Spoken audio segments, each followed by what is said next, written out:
I have no emails from you. Okay, we're live, guys. Yeah, I've been emailing you. Welcome, everyone. Thanks for tuning in to the Flight Formula broadcast here. Jason Spencer here with my good friend Asher Lee and a few other friends that I'm going to introduce you to here in a minute. What I'd like to do is just get you started off real quick with a short little presentation here. I promised, I'm going to go ahead and share my screen here. I promised everyone the step-by-step process of what we do with the flight formula. So I'm going to go ahead and just unveil those and get them out of the way here, right up front. Start screen share. Let's see. Hang on one second.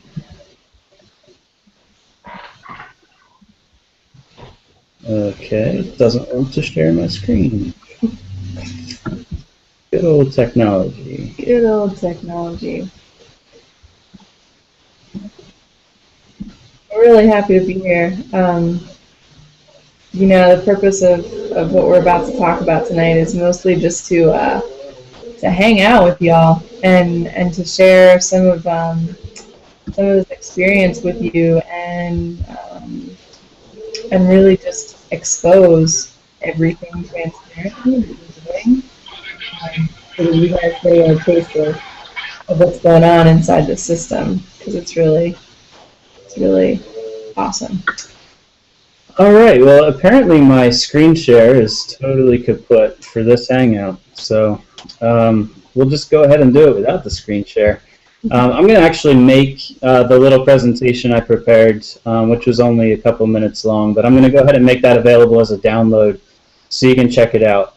I was going to start off with a little piece of humor, but you'll see that in the presentation when you download it. And so essentially, I'm going to basically hand you the second stage, the second phase of the flight formula right up front. The second half of the flight formula is essentially step 5, 6, 7, 8, 9, 10, and 11. And you've probably heard many of these stages already in other internet marketing presentations or business incubation trainings that you may have taken, or various podcasts or blogs online.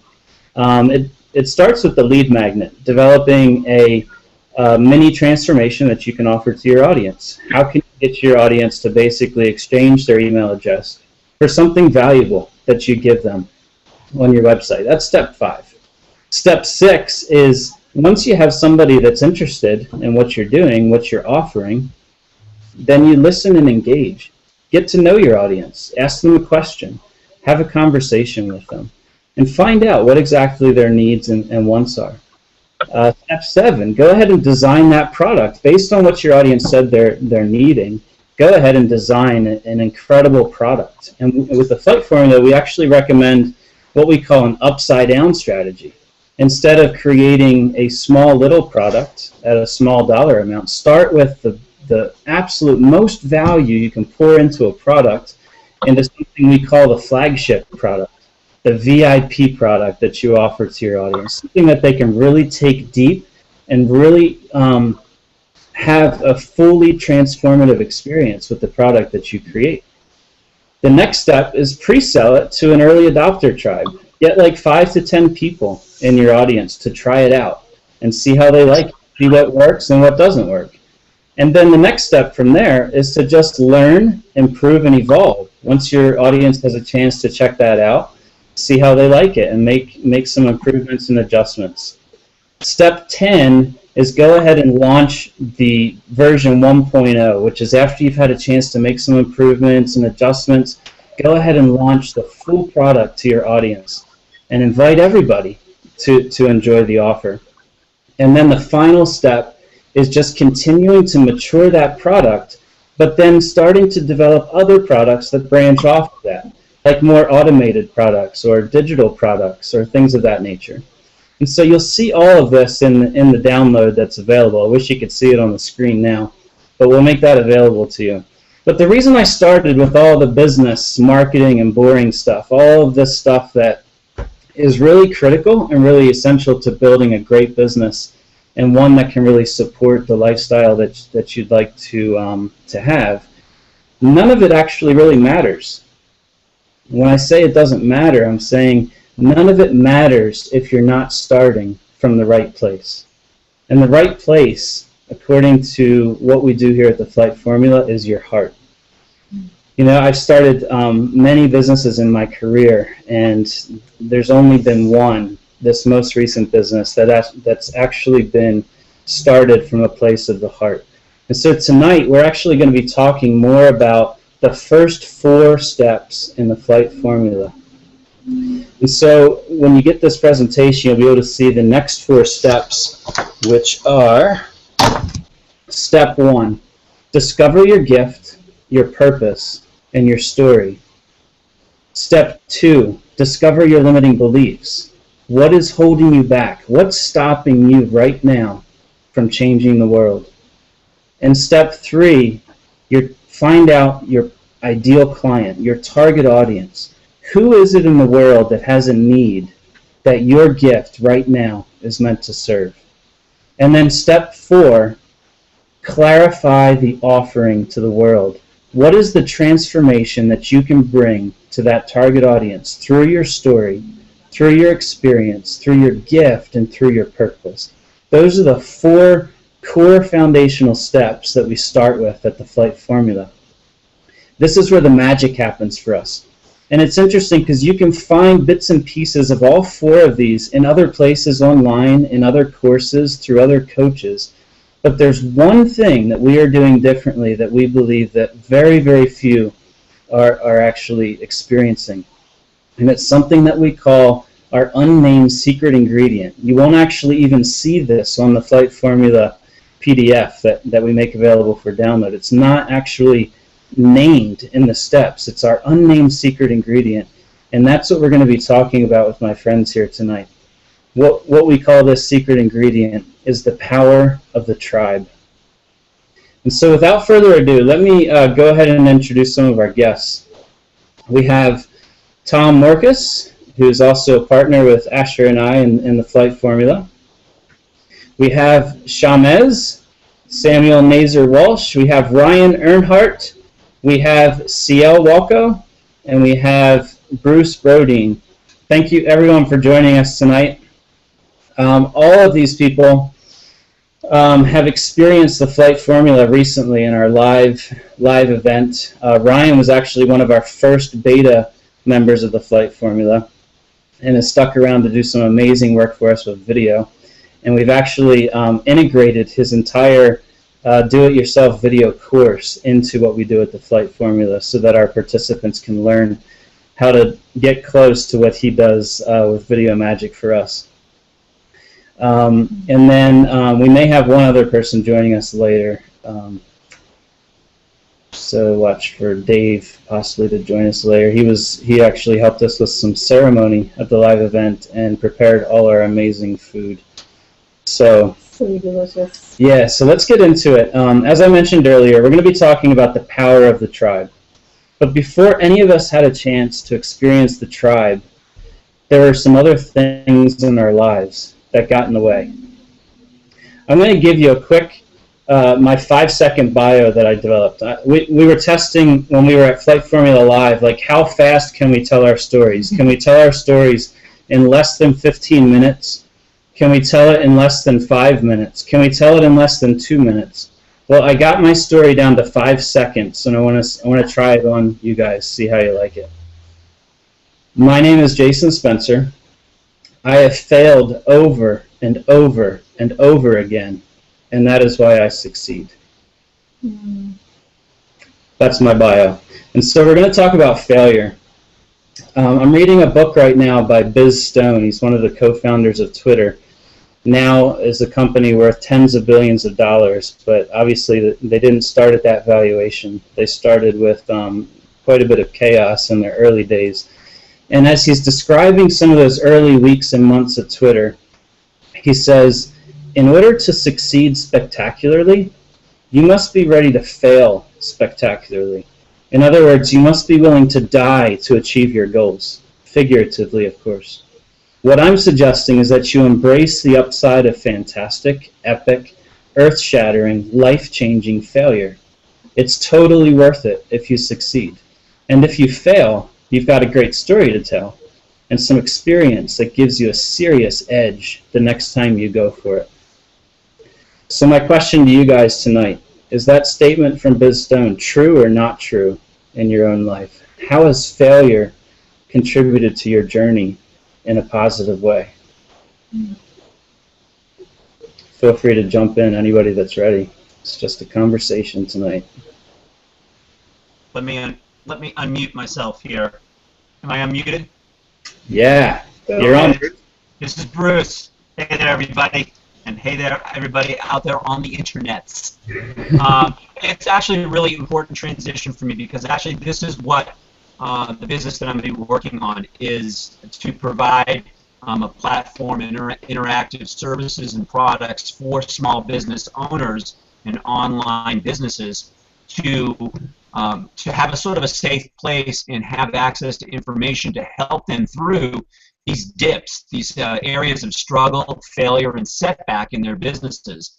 And this is the truth that Jason is talking about that goes on so much for so many. Actually, I would argue everybody at some point in time of the entrepreneurial process is that you're going to hit these hard walls that are going to knock you flat on your back and are going to suck the soul out of you, and you've got to figure out what to do there.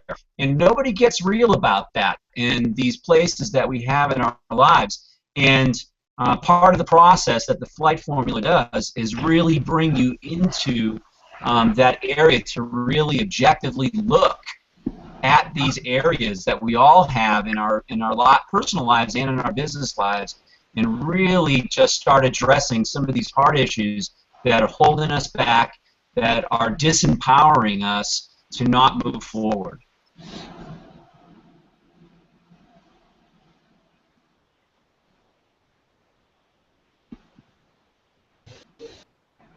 Hey, that's awesome, Bruce. I'm like super stoked at what you're doing in the world because you, I really felt from you.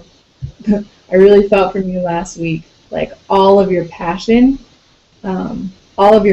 for what you're giving, and that's like really what this whole thing is about, right? It's about like finding and digging into your core passion and who you really are, and then offering from that place. And I just see you doing that so strongly. So I just want to introduce myself. The thing is that I couldn't have done that journey on my own, and that was what happened with you guys as facilitators and everybody else that was part of this group, part of this tribe, is that this is just something that you can't easily do. And get real at the heart center of your big why for your life and the business that you either want to launch or that you're presently already immersed in, is that you really need others to be able to peel it back and see things clearly. Yeah, that's absolutely true. Let's hear from somebody else. I want to say hi first of all. Hey everybody, I'm Asher, and I'm glad to be here too. And I guess I'll talk a little bit later about some of my story, but I'm really curious to hear from some other people on the call about failure, because that's a hot topic, and I want to hear from you, CL. You seem like you're I wanted to jump in there. You know, when this topic came up during the week at the Flight Formula, what happened for me in that moment was that, I mean, I think, you know, as I shared with you guys, at this time, I've been in a kind of what I had perceived as a failure mode, because my business just completely dropped down into the basement over the last 6 months. For those of you that don't know me, I'm a healthcare practitioner, and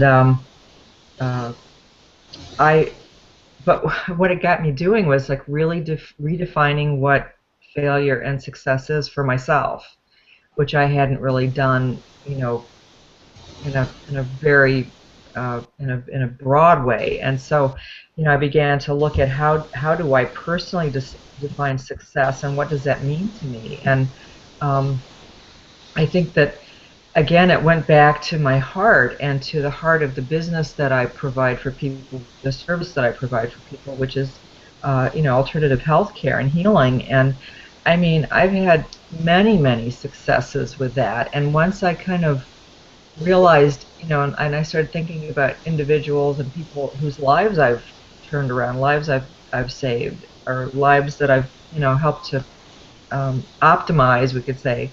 I really began to realize, why am I doing this? What is it that how do I define my success as a healthcare practitioner? And that really helped me to get back into my heart again, why I'm doing what I'm doing.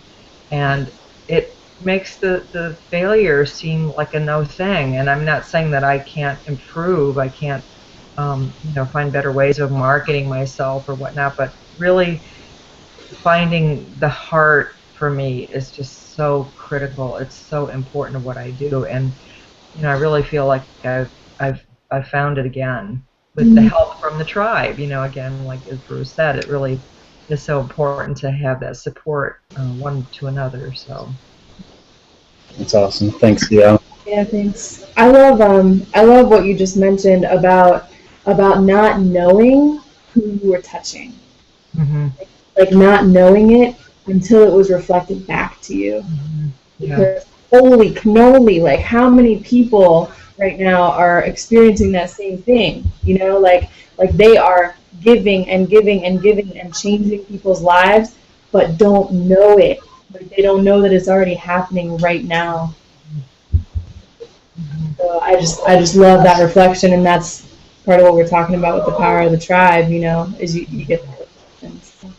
Yeah. Nice. Yeah. Hi, Jason Asher. It's Shamez. I'll jump in. Hey. So for me, I've come to determine that there is no such thing as failure.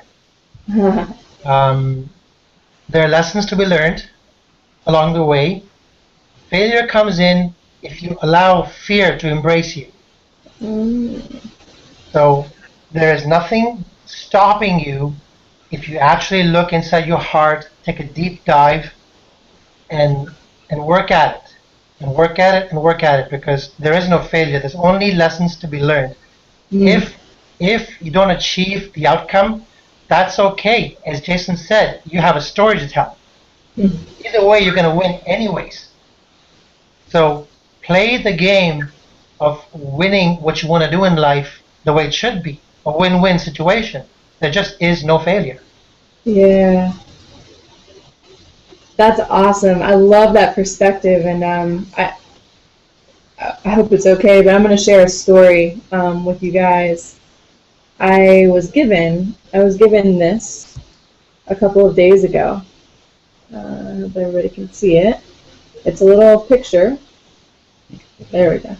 Yeah, so it's a picture, a drawing, and I was given this painting by a 7-year-old. I think he's 7 or 8. And it was my partner's little housemate bro. And he walked up to me, and he's known me, but I didn't know we were that close. He walked up to me and he said, "Hey, how you doing?" And he said, "I made you this." And he gave it to me. And on the back it said, "To Miss Asher from Julian." And I was like, "Wow, you made that for me at school?" And he was like, "Yeah." Like it was nothing to him. And I just realized, it was so touching to me because he thought of me, But he didn't know that it was a big deal. But for me, like in that moment, it was like, wow, you thought of me and I didn't even tell you to, And so it was just a really clear example for me of giving, and this is what everybody has. They have an expression. They have an expression of their perspective, of their truth. And so I just wanted to share that story because it totally ties into what you're just saying, Shamez. Like, he might have just made this and been like, well, that's not going to go anywhere, or, oh, it's, whatever. Maybe his teacher said it wasn't good, whatever. I don't know. I'm making up stories, but whatever. We do that all the time. The actual reality was that it really did mean a lot, and it always does to someone. So Can I jump in there for a second, Asher, too? One of the things that kind of has happened to me since the life formula, which is really amazing for me. I'm really a perfectionist, and I guess that shows up in my strengths as being deliberate, but to a fault. And all week long, like I've just been practicing, like doing things just for the heck of doing them and not caring, if it looks good. And my example is I just changed my Facebook picture on my Facebook page, and it's like such a stupid picture of myself, and I would never have put that picture up there until now. And it's like, hey, this is me, and this is what I look like right now in the moment. Okay, it's going on Facebook, and it's like, oh my God. So, but it has to do with that really innocent aspect of just giving your gift. That's awesome. I'm just really practicing giving my gift right now, and it just looks the way it looks, and maybe it's messy, but that's all good. That's beautiful. And I hope you're playing more of your guitar too, Seattle. So what about you, Tom or Ryan or Jeremy? Welcome to our call. We're just having a chat here about failure. Like, how has failure positively affected you guys? I have a lot of experience failing. Does that count? Go for it. That counts, man. Yeah. So, I know there's a lot probably people out there who like to talk about failure and say that it doesn't exist. There's no such thing. And I guess maybe that's semantics. I think it does. I think that if you have a goal and you try to reach it and you don't reach it, it's potentially failing. But the interesting part about that is that you don't have to let that be the finality of it. So I've started a lot of things and I've done a lot of things in my life that haven't worked out. And that's kind of the nature of entrepreneurship and the nature of artists and writers and anybody doing any creative work anywhere, is that you're going to try to achieve things, and sometimes you're not going to be able to achieve them. And if there wasn't that element of chance and also just that element of defeat as being part of it, it wouldn't be worth it. And so I guess I say all that to say that the times that I failed, because I haven't let that be the finality of it, I've learned so much from them. I'm able to grow from it. I'm able to learn. I'm able to evolve. And then because of that learning and that growth, I'm able to adapt, improvise, and continue on with the next project. And with that experience in my belt, with that wisdom. So for me, yeah, I fail a lot, and I expect that I'll continue to fail throughout the rest of my life. And then I hope that as long as I don't quit, that those failures will continue to compound and add up into growth and opportunities to then succeed in other realms, which I have had some successes, so that's a good thing. So that's my take on it. Nice. Yeah. I actually have written down a lot of my failures in the past, and they've served beautiful blueprints for what I should do next. I've gone through a couple different launches now, and just kind of tweaking things and trying again, and even just revising the content that I'll be providing, revising that constantly, and always thinking, wow, this isn't gonna work. It almost fails because before it lifts off. And so there's just something not right about it. It doesn't have the momentum or the flow. So I've learned to embrace stuff that doesn't work, stuff that fails openly or quietly, just on my drawing board.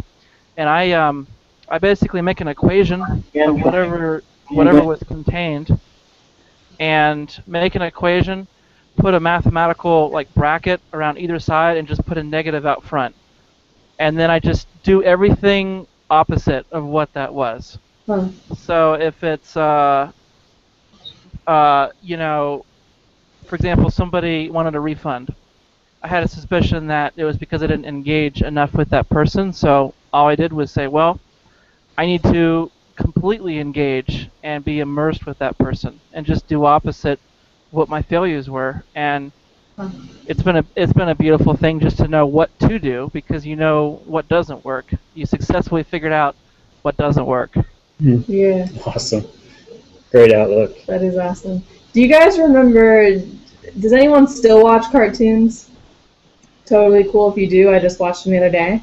Um, so you remember the cartoons? I don't know, of like Yosemite Sam or Bugs Bunny or whatever, where like you know they would like fall off the cliff, and then they like exploded, but you knew that they didn't really die. That's kind of like what having a creative life is all about. It's like you get to take that fall over and over and over again, but like you kind of have a store of 1,000,000 lives that like never run out. And you get to enjoy, you know, the adventure of like sometimes not falling and sometimes soaring over to the other cliff. And so it's kind of just like a mixed bag of both. Yeah. Something I learned from the flight formula, which I've been putting in practice ever since coming back in a week. I pray, I meditate, but I'm now setting daily intentions. And not only that, I've got my kid hooked up to it. You know, he sits with me in the mornings, and he sits down, and we're on the bed, and we're doing daily intentions together. Like he's telling me his, I'm telling him mine, and it's cool because he comes up with stuff that I would have just never figured a 6-year-old to do. So that's just unbelievable. Daily intentions. That's awesome, man. I That's love beautiful. that. Can everyone hear me? Yeah. Yep. Go ahead, Jeremy. Okay, great. First of all, thanks for having me aboard. Yeah, I've been looking forward to this, and it's been an absolute pleasure meeting everyone so far. And I look forward to, like I've been emailing liftoff. As far as failure goes, I'll give you a personal story. So I was in the military like Tom for quite some time. And there's this Delta operator, we'll just call him Tex. He was my mentor. He took me under his wing, taught me the tricks of the trade, how to be savvy, just how to survive. And I'll never forget it. What he said was, actively choosing mediocrity is one of the highest forms of selfishness. He said, it's okay to fail. It's not okay not to try. He said, we're all scared. Everyone's scared. You know, and he was one of the fiercest, you know, war fighters ever. You know, even looking at him, you wouldn't think. I mean, he was like an old gunslinger, you know, in the movies. You know, he could have perfectly lived in the Wild West. You know, and done a shoot at the OK Corral. I mean, he was mean, tough, nasty, but fair and honest. But even he said, I'm scared. But you know what? I still try. And I do my best. Wow.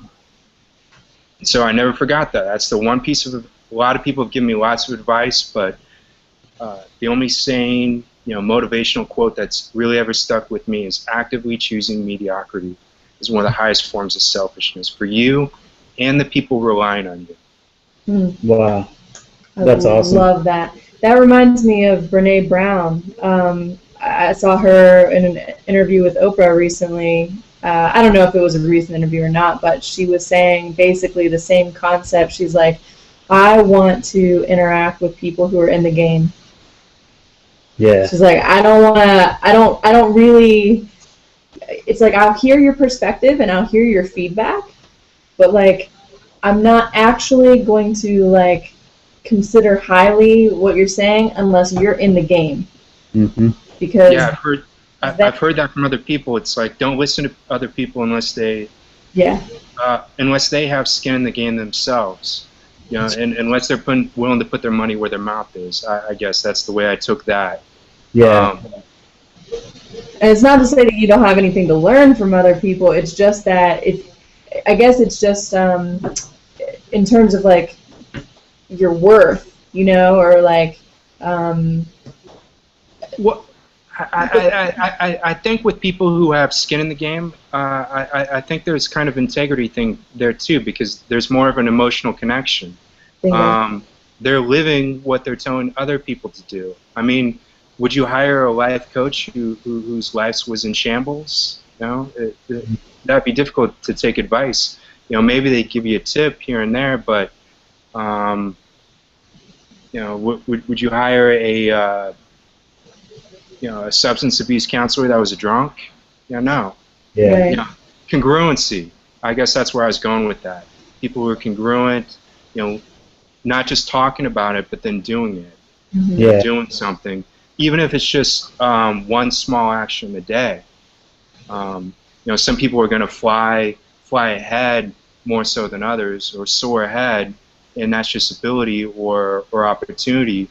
But if you just do something, if you at least try to do something every day, and then you just get better and better, just one foot in front of the other. Yeah. Exactly. You know, that's kind of been my journey. Like, you know, in January, I was like, okay, I'm about 25 credits away from finally getting my college degree as an adult, and that's something I'd putting off for years, and until I got out of the service and all that. And I'm almost done. But then it hit me in January. Okay, I got to get a job. I've never had a job had to get a job outside of the military, and you know, there's not, you know, with my former career field, my options are limited. So to me, that means I have to change. My identity has to change. The way I look at the world. I have to meet new people, acquire new skills. But where do you start when you know nothing? You know.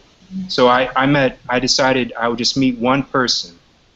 I just start with one person, and that person, maybe you've heard of him. He's the author of Play It Away. It was Charlie Hone. Oh yeah. And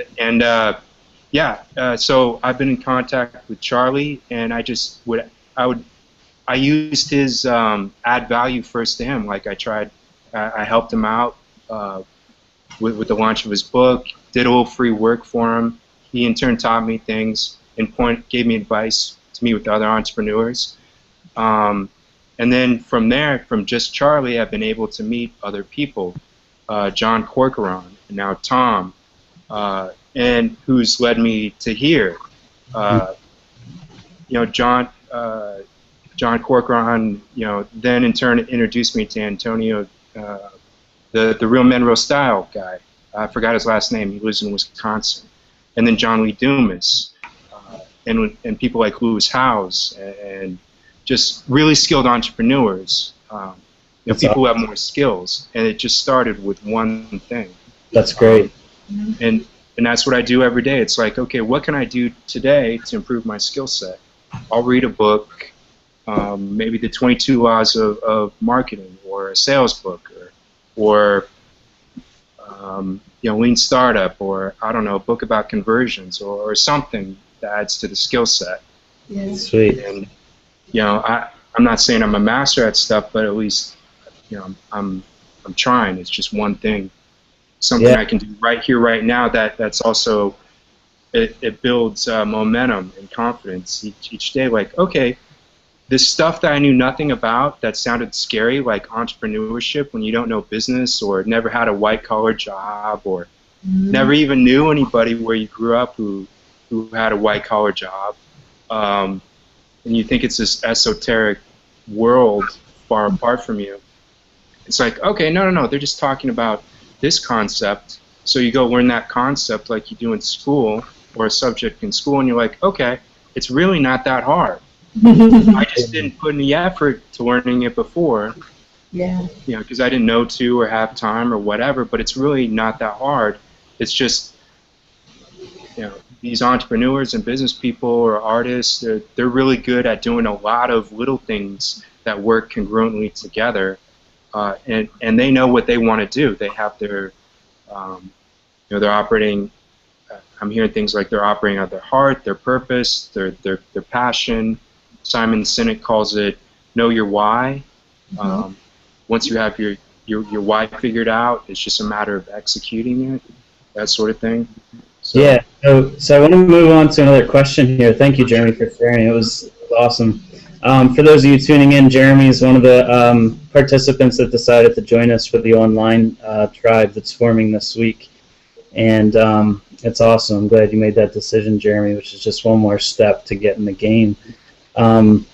There's so this question on failure that I raised up just a minute ago, or just a few minutes ago, was just the icebreaker. It wouldn't be a true flight formula call without really getting into the meat of what we're dealing with here. And so this is a question that's more about the spirituality of business. A little bit challenging, but I'm sure you'll have some fun with it, as we did last week at our live event. So just about everyone who goes through the flight formula has gotten to a point in their life where they know that there must be something more, something beyond themselves. They feel like there's something out there greater that awaits them, that maybe their potential hasn't been quite lived out yet, and that there's something pulling you toward a bigger impact for the world. They want to be more fully alive in their gift, more activated in purpose. How did you guys land at that spot in your life? Well, it's Bruce here. For myself, I've been working on my own, running my business for 25 years now, and going through, high periods of great accomplishment and low periods of significant setback, and it's just sort of part of the gig when you sort of work for yourself for 25 years. But when you do that kind of thing, you get in these sort of conditioned responses to your daily work that have you drift away from a core understanding of who you are as you get older, because you're so busy just working on your business and making payroll for your employees and developing new products. But over time, year after year, you're drifting further away of making an impact for many of us with what we do with our work. And so it's just always been lingering out there on an island far away, and just wanting to have sort of a lifeline thrown to it, and figuring, okay, I'm eventually going to get around to this. But damn it, I'd like it to be starting to happen now. And one of the great opportunities that I sort of intuitively recognized right away when I saw what the flight formula was all about was like, holy cow, this is something totally different. I think this flight formula thing kind of gets me.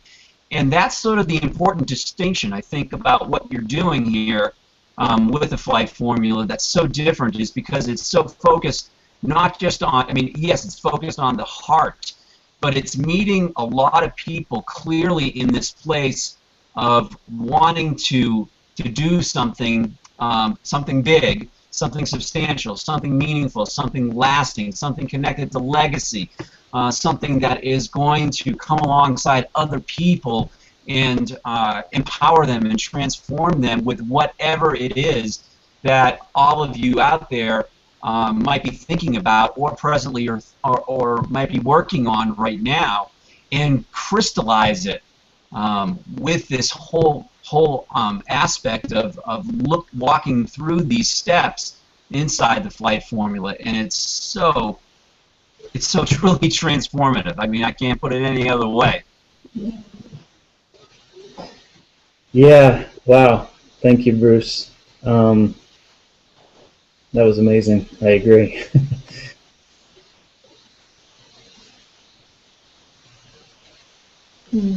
I can talk more if you want. You know me. Who else? What brought you to that spot in your life where you felt like there was something beyond yourself? Well, it's connected to the discussion of failure too, the business that I had for 20 years, the one business that I had 20 years, was in one of these sort of periods of setback, and I had turned it around and righted the ship, and it was profitable again, and it was stable, and it was doing it was a seven-figure business for a while, and it was doing $250,000 in sales again and working, but I had completely fallen out of love with it, and I just couldn't do it anymore. And it wasn't fair to my customers and the people that I was servicing, and it really was not fair to me.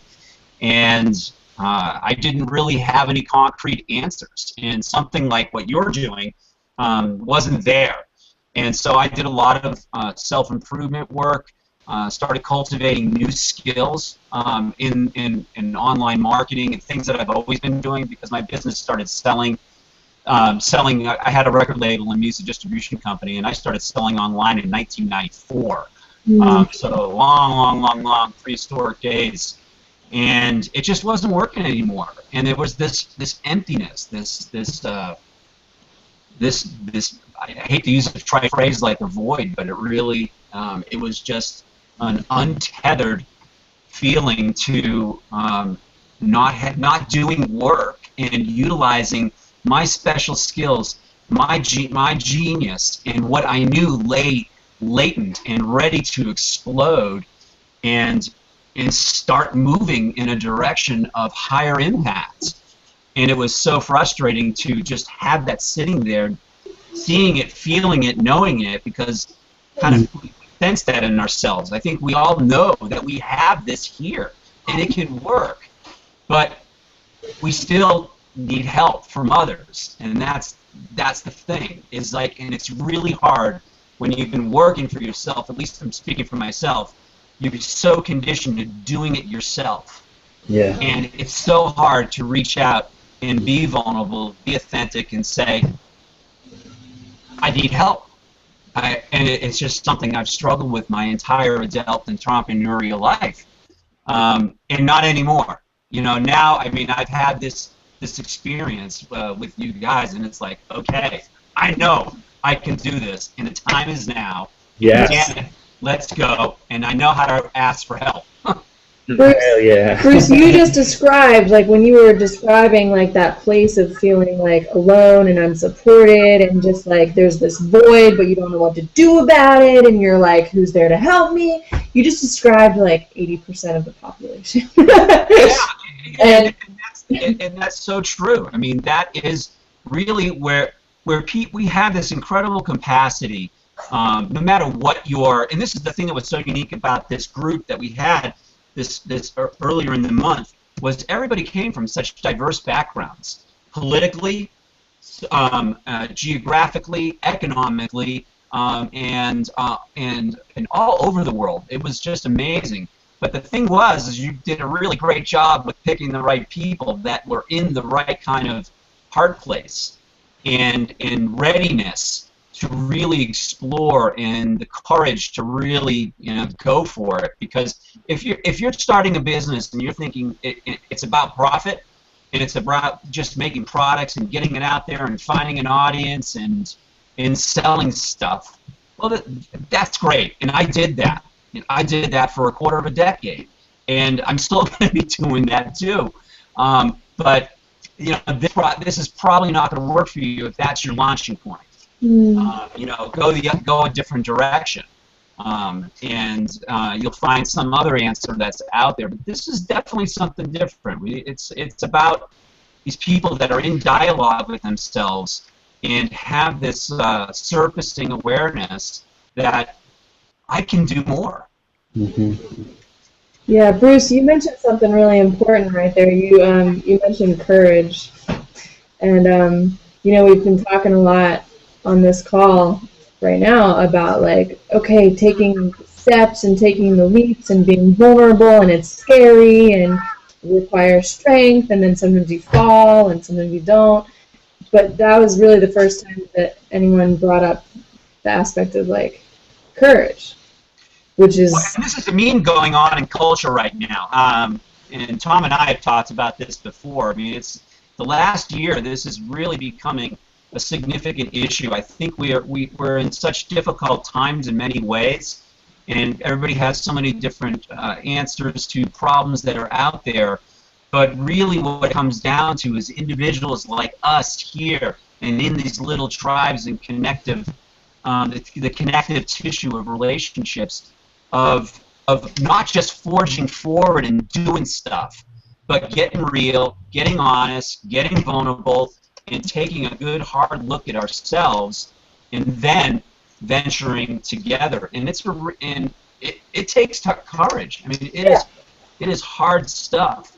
Some of the stuff that goes on, especially with limiting beliefs, that happens in those first 3 days at the Flight Formula Live, I mean, it is tough stuff.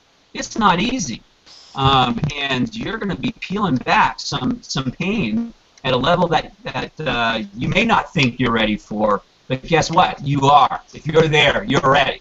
Yeah. Oh my God, that's No doubt. that's a perfect segue. So I brought up the issue of courage because I was curious if there was someone else who'd like to speak to that place where you're like noticing that things need to change, or you're maybe at the point where you are ready to get vulnerable and get real.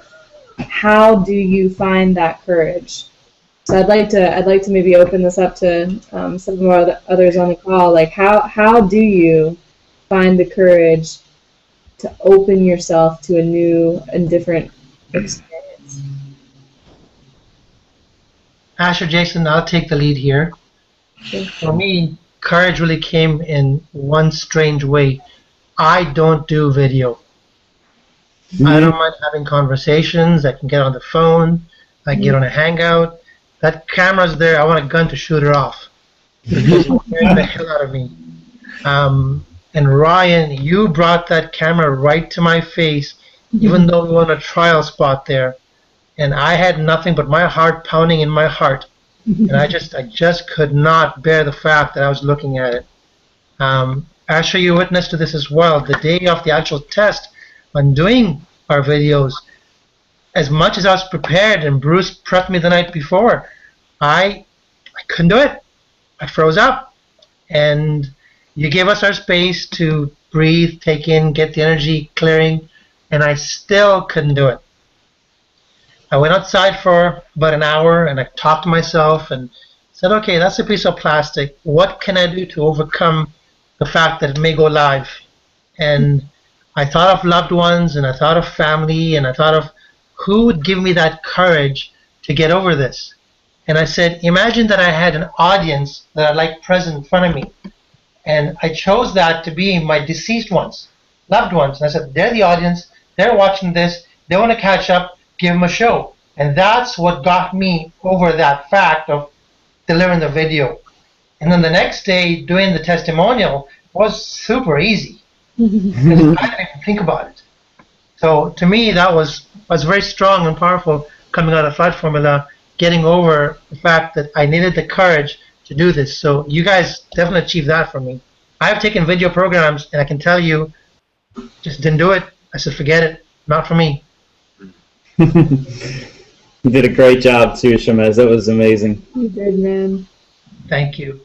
I've got to give props up to Ryan too, because for those of you who don't know, Ryan helped us out doing the videography and taking participants' individual videos for their projects and their businesses. And you just have this presence, Ryan, that is so comforting and so warm and accepting that that's what gets ingested by a person who's engaging with you in that way. And so what I heard also in Shamez, what he just mentioned, is having somebody with that kind of presence with you, beside of you, when you're engaged with your fear or whatever, is just, man, so important.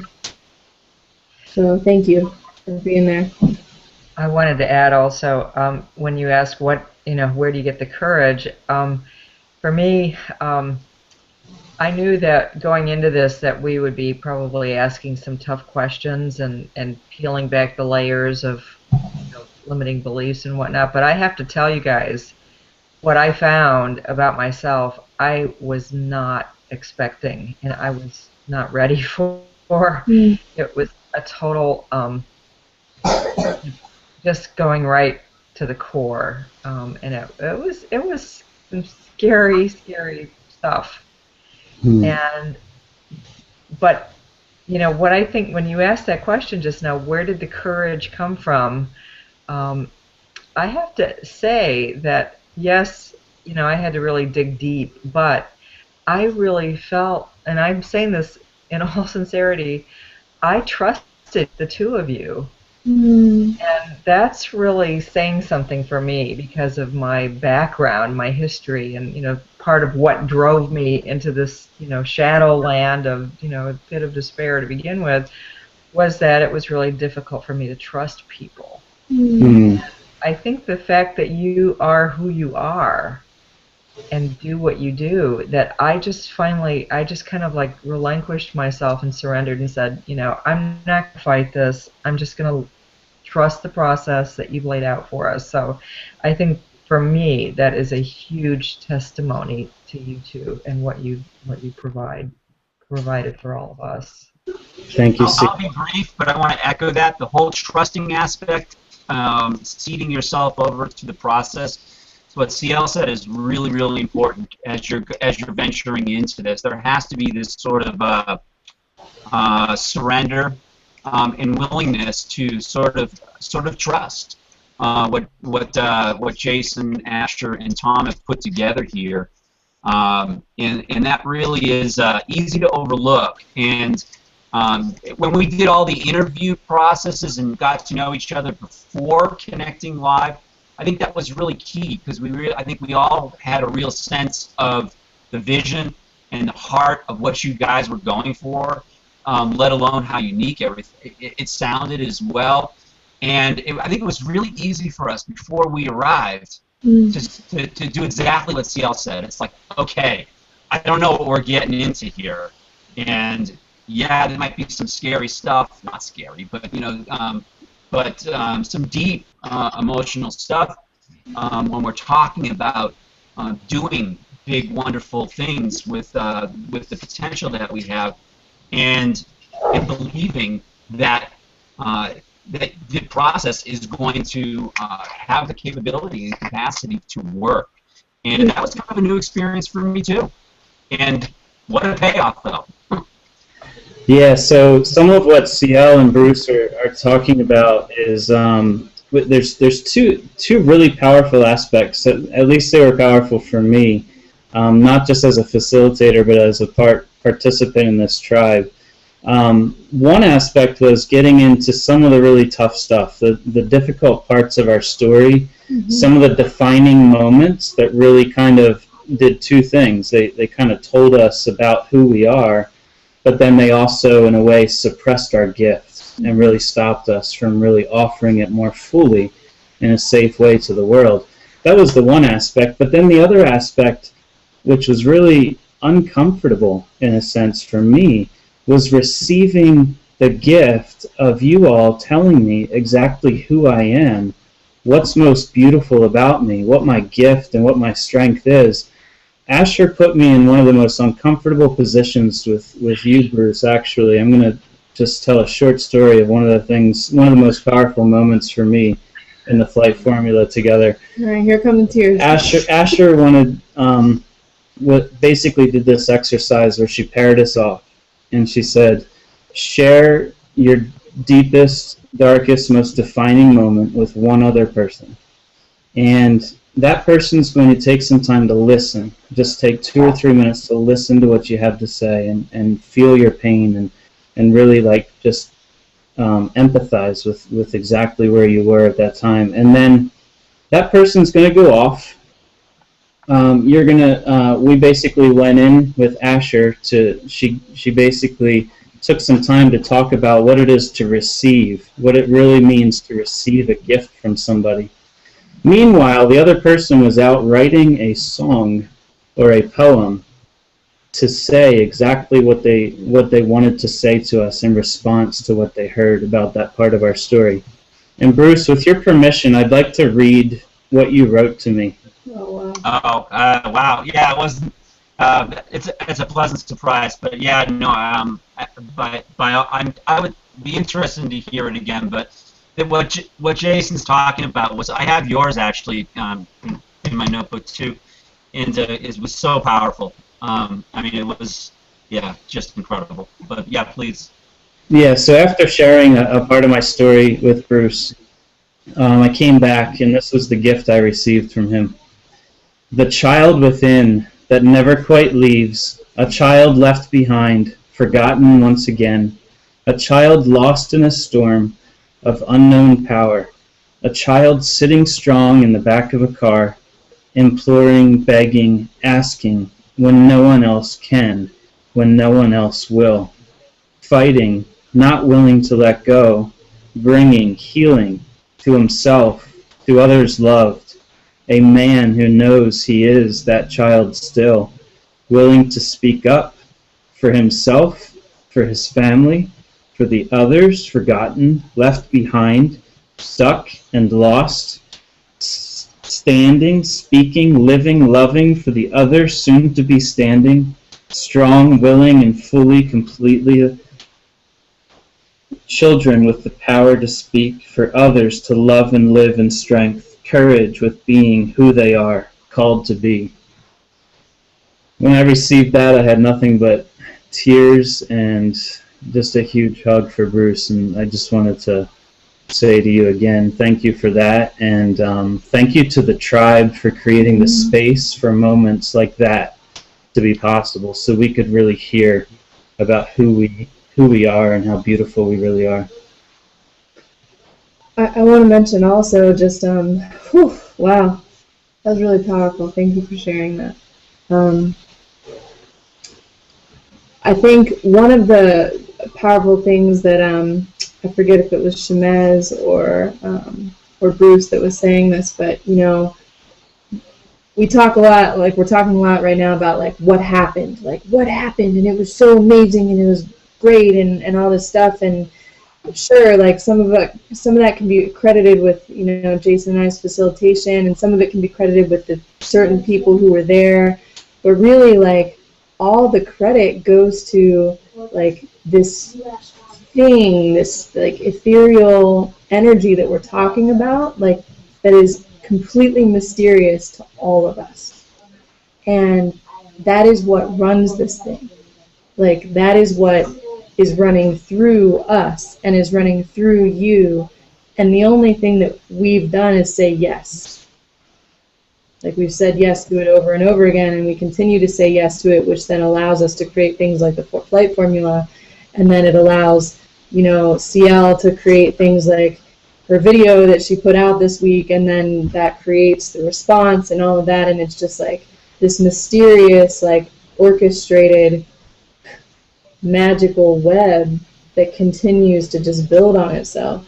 So if I could just express anything right now, it is how deeply humbling it is to be a vessel for that, you know, to move through. And if we can somehow just let that continue moving through us and like somehow transmit our ability to do that to people who are participants with this program, like that's the success. You know, it's to realize that like that surrender is what it's all about, and that's like the name of the game here.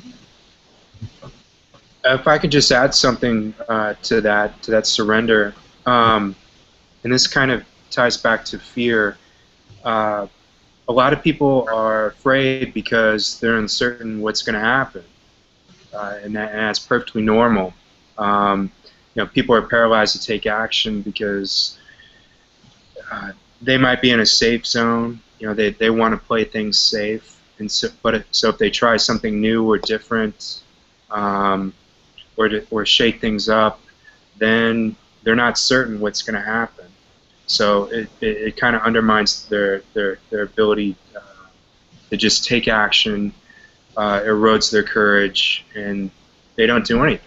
They end up doing nothing. One of the things that I learned in the military was to embrace uncertainty. It's okay not to have everything figured out. And Totally. we're not psychic for a reason.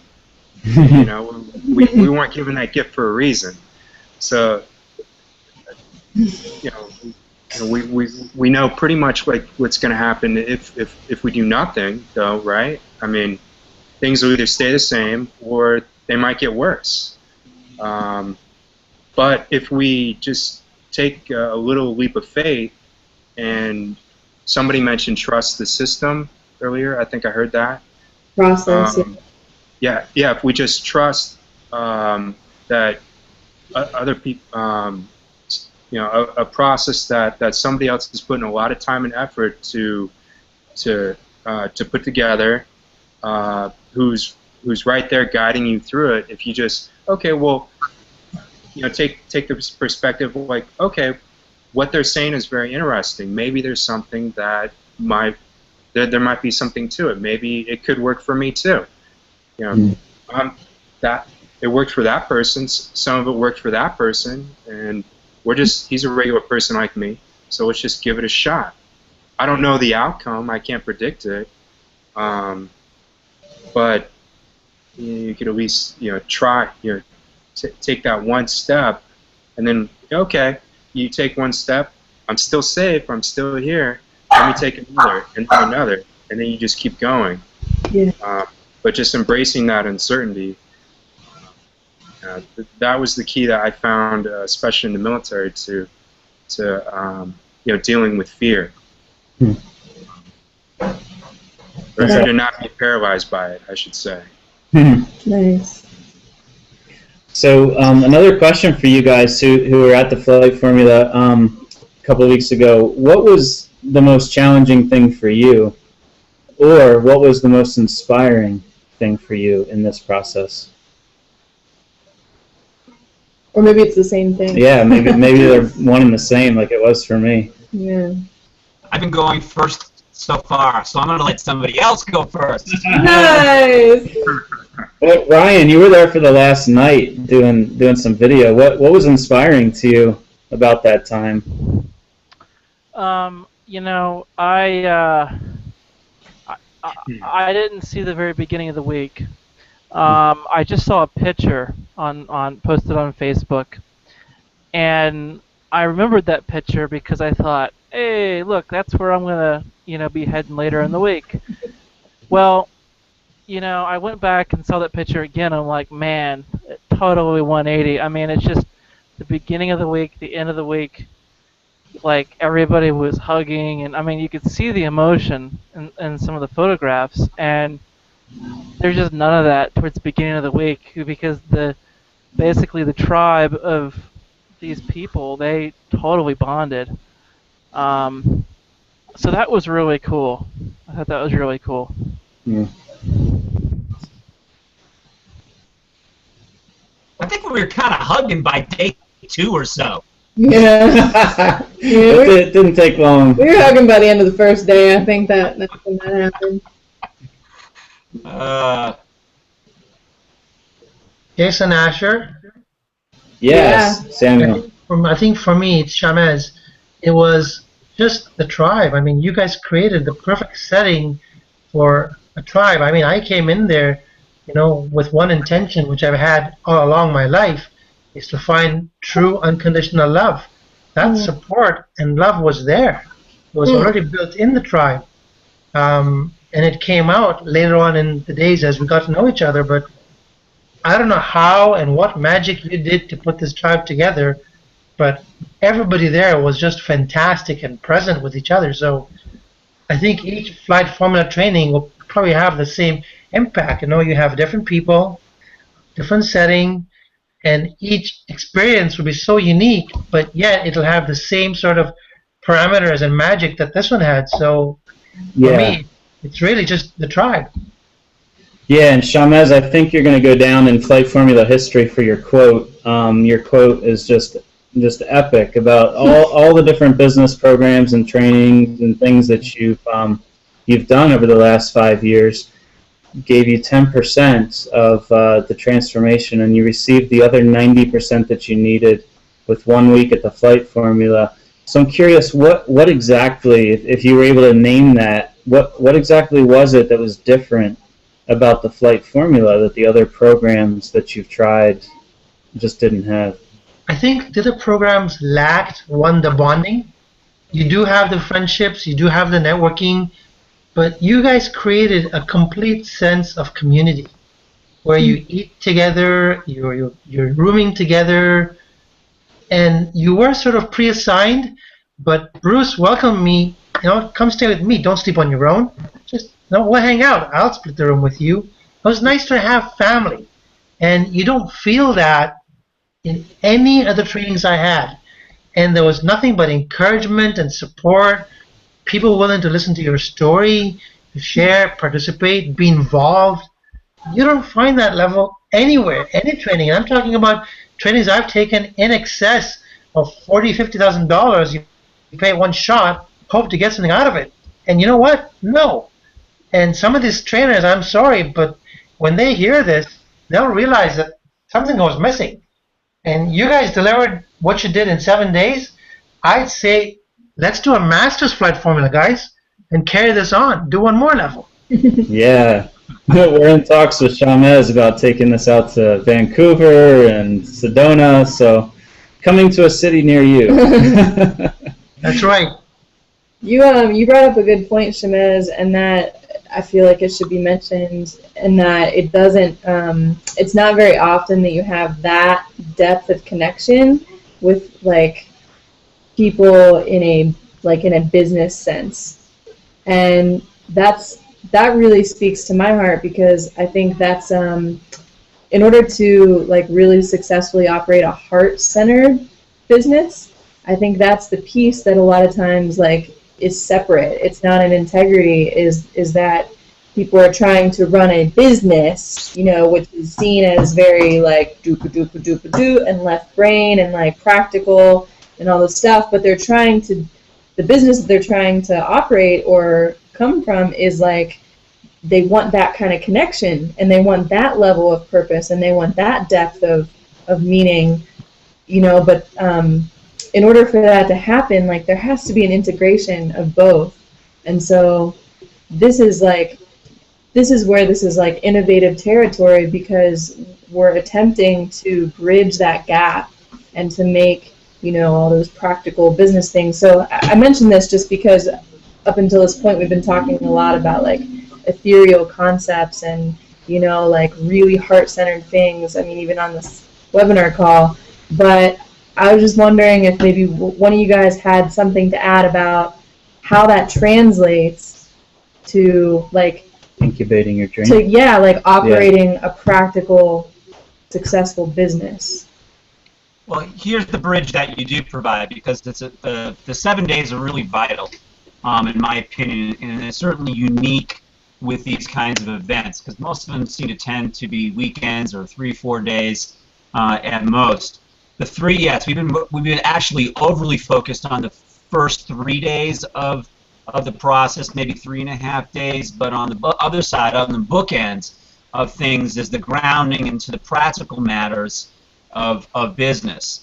And what you do is you gather up so much of what's out there already, as you mentioned before, Jason, with specific internet and marketing strategies and product development and creating powerful offers, a bit of copywriting and all that, and you connect the two together.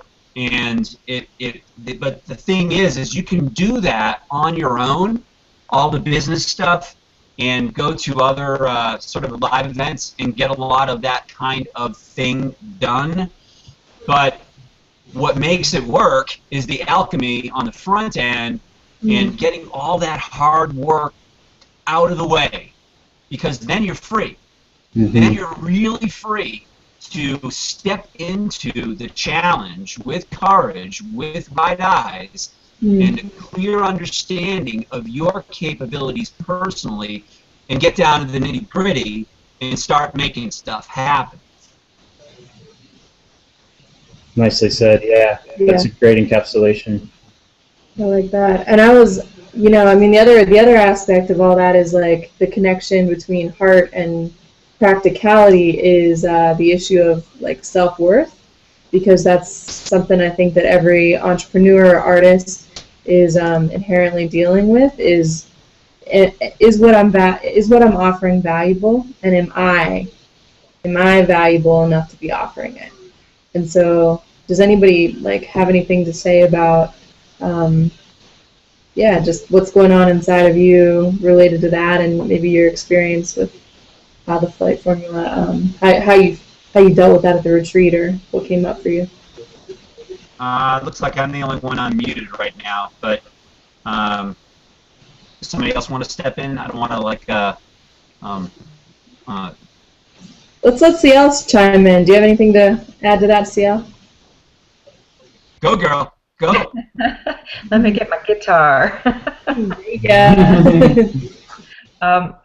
Well, I just think it's so interesting that I did this. I mean, this would be, for me, almost like the last thing in the world I would think about doing if I thought about it from my left brain, doing a business incubation thing.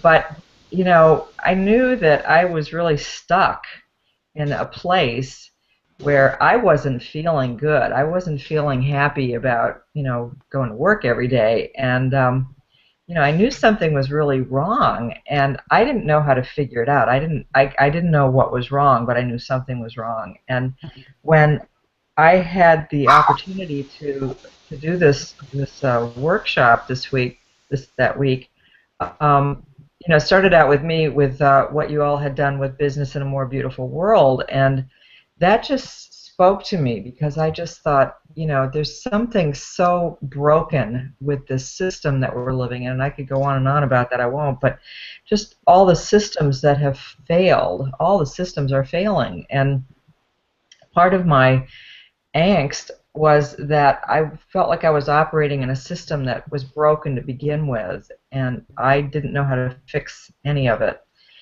And so when I had the opportunity to do the flight formula, suddenly it just like made perfect sense to me. It's like, I've been in business now on my own for over 33 years, and it's such a part of me. It's a part of who I am. And it's like, if I can't fix this, I can't fix anything. But in order to fix the external, I had to go internal to really understand what was really broken, which, guess what? It's my way of being, my old way of being in the world, and in a dysfunctional way. And so I realized, that what you all were doing was, I think in one of the quotes or something on my Facebook page, I put that it was profound and practical. And I just am really, I'm amazed at how perfect that is, to like really look at how our relationship is with money and with our sense of success, and how do we present ourselves out to the world, and how do we share our gifts. And for me, it really is all the same thing. It's like, it's how we make our way in the world. And so, it just was a perfect fit. Okay, so we got a question that came in from the audience. Thank you, Barbara, for your question. The question is, what if you're an introvert? which is a question that I would love to field myself, because at one point I considered myself the world's most introverted person. If you heard my entire story, you'd understand why. But as an introvert, what I love... First of all, let me tell you what I hate. I hate standing in a networking room full of business people doing your 20 to 30 second elevator speeches, trying to get to know each other, swap business cards, try to meet people. And you walk away from those events feeling no connection, no support. You never really got deep with anybody, and you were scared to death and wanted to curl yourself up in a ball in the corner and cry. And so that's the kind of thing that I absolutely hate as an introvert. One thing that I think that most introverts love, including myself, is quality connections, real relationships. And that's what we try to do with the tribe. It can be very intimidating and scary at first, but if you're able to get through the initial fear, which is actually a part of resistance that we talk about, if you're able to just take that first step in, we do everything possible as facilitators to create a very safe, non-judgmental, very accepting, loving space where you feel like you belong. And when you start in that space and you start with just getting to know each other and having fun together, one of the first things we did at the live retreat was we headed out on a hike together and did just some crazy scavenger hunt activities, just having fun, getting to know each other at the surface before we went anywhere deep in our conversations.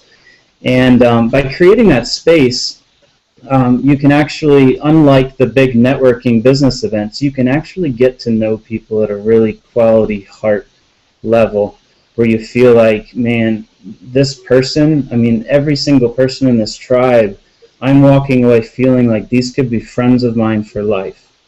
And what more could an introvert want than to be surrounded by 6 to 10 people that could potentially be lifelong relationships for support, love, accountability, and to just be there for you. I mean, to me, it's an introvert's dream. So I hope that answered your question.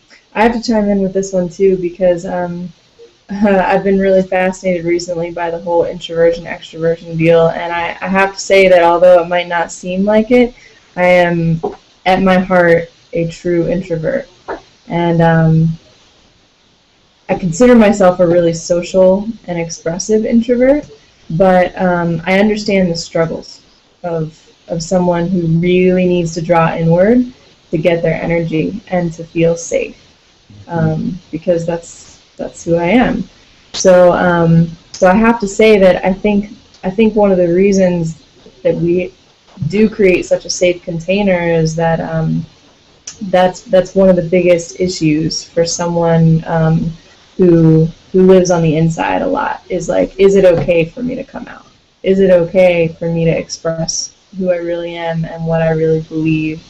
And is that going to be accepted? And am I going to have a voice? Is there room for me? Mm-hmm. So that's what we really try to acknowledge and try to leave space for, is just, in group situations, making sure that we do partner activities and making sure that we break up into even smaller groups, like 3-person groups. And this is, of course, for the live event, but we're getting creative as to how we're going to do that with the online forum. But just to say that that's really important for both Jason and I, that everyone has an experience of being heard, being accepted, and feeling included. Yeah, so we've gone a bit long tonight, and out of respect for our guests, I want to try to wrap things up. But, a lot of these webinars will basically give you the midnight deadline to let you know that time is running out and you've got to make your decision right now. We're not going to do that to you. We're going to actually leave the application up at least through tomorrow for this week's tribes that are forming. But I will say that we are committed to this process, and we will be offering it again. This isn't your last opportunity. We would love for you to join us. We have a group that's going to be starting here online. Probably Wednesday or Thursday will be our first coaching call. So we do have to have just a solid plan and a tribe together for that.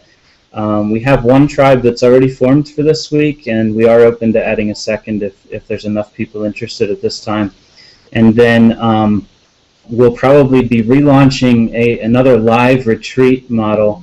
And just so you know, the online event is a 12-week process. So we'll be meeting with each other via Google Hangout or Zoom or some other form of video conferencing once per week for 12 weeks. And then we'll be doing 3 months worth of coach-led follow-up support. And that'll be myself, Asher, and Tom all leading you through that process. So we'll be fully accessible to you through the whole time. You'll have access to a private Facebook group where you can really have private, intimate conversations amongst your tribe in a safe space. And then there will be an online portal that everybody that's gone through the flight formula has access to. You'll have access to training content, videos, as well as a forum space for you to bounce ideas off each other, get feedback on various things that you're up to. So that's the online event that's happening that we're now taking applications for through tomorrow. If you look on this page here, theflightformula.com/heartbusiness, there's a link to the right next to the chat window that'll take you right to some more information about that, as well as an application. And as you probably already know, we run everything as a gift economy, pay what you want pricing. We are not your typical internet marketing business. We want to help anybody and everybody be able to access this, whether that means you're willing to give above and beyond and generously to help those without financial means to access the program, then we would welcome that and love that. And if you're not in a financial position to contribute that much, you can just specify what your situation is and what you are able to contribute, and we will take a look at that. And then what I was getting to earlier is we will be looking at launching another live Flight Formula event here in Asheville, most likely in late September or early October. And there's a good chance that Tom will be joining us for that this time as well. So we'll be sending out some details about that probably in the month of July. We'll start to get some information out about that. And the next time the online course will be offered, at this point we're thinking early 2015. So this might be the last opportunity, at least for this year, to get involved in the online program. So if you have any questions, feel free to just email us. Tom, Asher, and I will be standing by just late tonight into tomorrow. We'd be happy to answer your questions, and we'll always be available to chat if you just want to talk about where you're at with incubating your dream, or maybe even just some of what your fears are, some of the things that might be holding you back. That's what we're here for. That's how we like to offer our gifts, and how we can most serve you, best serve you. So yeah, and I just thanks, Jason, for just everything that you do. Thank you. And I gotta say that's why both of us are here, and I hope that comes through tonight. That like we've dedicated our lives to giving in the way that we've been called to give, and everybody has to eat and do their thing, but it's like what we want to be communicated is that the primary result that we're hoping for is to change lives. And we invite anybody who wants to be a part of that to come join. Awesome. Tom, any last words? You still with us? I am. Sorry. I'm in Ecuador, and Canada is actually better than Peru, so just FYI. But no, just a great call, great conversation. It was cool hearing the experiences of everyone that went through the first in-person Flight Formula. And I wish I could have made it, obviously. But that said, I'm looking forward to launching the online version starting really tomorrow, essentially. And I think it's going to be pretty legit, to be honest with you. Otherwise, I wouldn't be a part of it. So I think it's going to be awesome. I think hopefully we'll, and I predict that we'll have the same transformations online that we did offline. And that's kind of the whole core of it. The whole principle behind it is that we wanted to. I know that was one of the topics you brought up, Jason, a lot. Was like, and kept coming back to, is how do we make this transformative online as off? And so I think that's really cool. And it's not just like some idealistic or noble cause, but it's purposeful, because if you can't make the same transformation online, then it's not worth doing. And so I'm really excited that we've developed something here that's unique in an online component. It's not just like an e-course. It's not just one of those things you find online. It's completely different, in much the same way that the Flight Formula is very, very much different than other incubator programs, and also just different than other conferences or whatever it might have similarities to. So I don't know. I'm just really excited about it. I think it's going to be great. Absolutely. I'm looking forward to it. I can't wait to have you on the calls, Jeremy. I'm glad to meet you face-to-face for the first time. And nice to meet Absolutely. you. We'll see you later this week. Thank you, Bruce, Ciel, Shamez, Ryan. We love you guys, miss you, and looking forward to hanging out again. Bruce, you're coming to Asheville, right? You're muted. You're on mute. Well, good night, everybody. We'll be talking to you again soon. Connect with you online. Bye now. See y'all.